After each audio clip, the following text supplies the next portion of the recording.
they get the opportunity to ask students if students want to give them money from their fees. So I think I would have to look specifically at holding a referendum in September, and discuss with the other executive members if that's something that is that's going to be viable, and if so, it would be my role to petition on behalf of these groups to make it happen.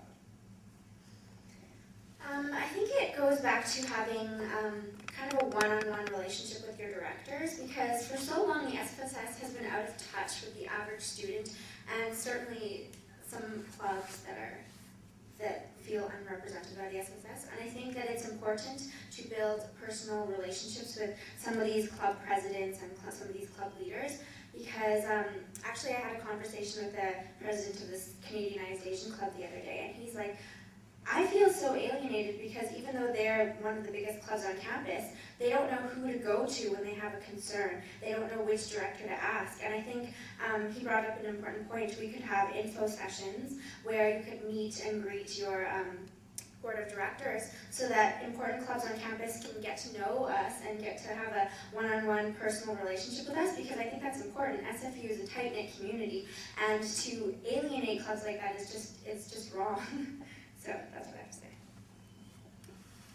I think some really important points have been raised about the inaccessibility of students with regard to the SFSS, especially over the course of the past year. One thing that I haven't seen at the SFSS, given that the SFSS offices and the general office is the point of ingress for all people who are trying to connect with their student society, is a simple piece of paper on the door that has the names and phone numbers of all of the executives and their email address in the front door of the Student Society office. There is a piece of paper in the general office. However, I myself, when I first came here to SFU, when I was attempting to do a food and clothing drive, I was bounced back and forth trying to find out who would I talk to, about where could I put a small box. And I think that this is a really big issue. The issue of not being able to find out the appropriate information of when a petition would be received or how many signatures someone should get. I think that this is an egregious situation. I think it's a terrible situation that's occurred, especially with an organization as important in grassroots as Sustainability SFU. I think that what I would do, if elected, most certainly, is I would put that piece of paper up on the front of the SFSS offices, but also ensure that points of communication for any and all directors would be placed very prominently on the website, and that being on the homepage. Also, I think that it should be the mandate of any and all directors to be compelled to meet with any and all student leaders who feel that they have any concerns or ideas that they want to bring to their student society. As far as a referendum coming up in September, we have to have a level playing field for the rules. We can't just be changing the rules for everybody, even when there is a situation like this, which is quite often, to tell you the truth. However, because of the cost of the referendum, which has been offset, of course, by the implementation of online voting, which is a wonderful thing, I think that most certainly thank you, John. I think that the referendum itself, I think something more important to educate the students of Simon Fraser University about the initiative itself and what the actual money is going to be going for is going to take a certain amount of time. So I think that the fall semester and the lead up to the spring semester into next year's elections, I think is a great time for that referendum to be held. I think the most important thing is that students themselves are educated about these issues that they face. And I think that holding stamp referendums, even if it's to address a grievance of this nature, I think it's a really slippery road to go down. What was the second question? Was that it? About addressing concerns about student groups being able to find out information. Oh, I think I addressed that one pretty clearly. Thank you. Hi. The key to change is empathy. People need to care about these issues. The only way to make people care is education. And that means getting out of the office, talking to kids about sustainability.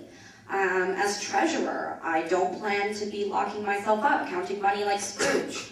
I intend to be out there talking to students, having a regular dialogue with people like me, the next Susie Hill, who might not know exactly what's going on with this or that referendum or topic on campus.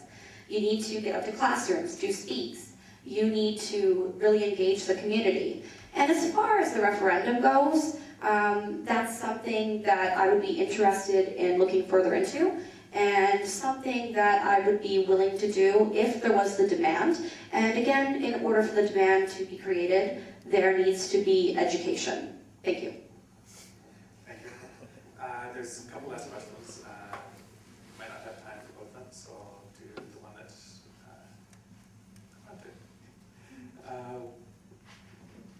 UBC, I'm not sure about other schools, but UBC has an Office of Sustainability, which is both student-based and faculty-based. There's an initiative going on to get one here as faculty-based, so don't need to worry about that here, especially since we're students and we're concerned about sustainability office for students.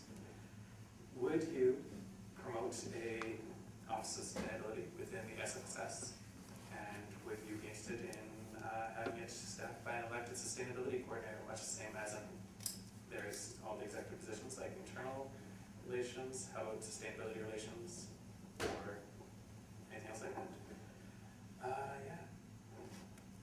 Yeah, I think that would be an excellent idea. I definitely think that staff and students and board members need to come together and form some sort of coalition to advocate sustainability policies.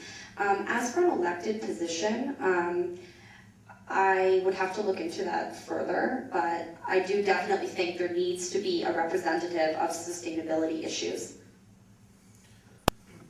I think that most certainly the SFSS needs to have an ongoing dialogue and point of contact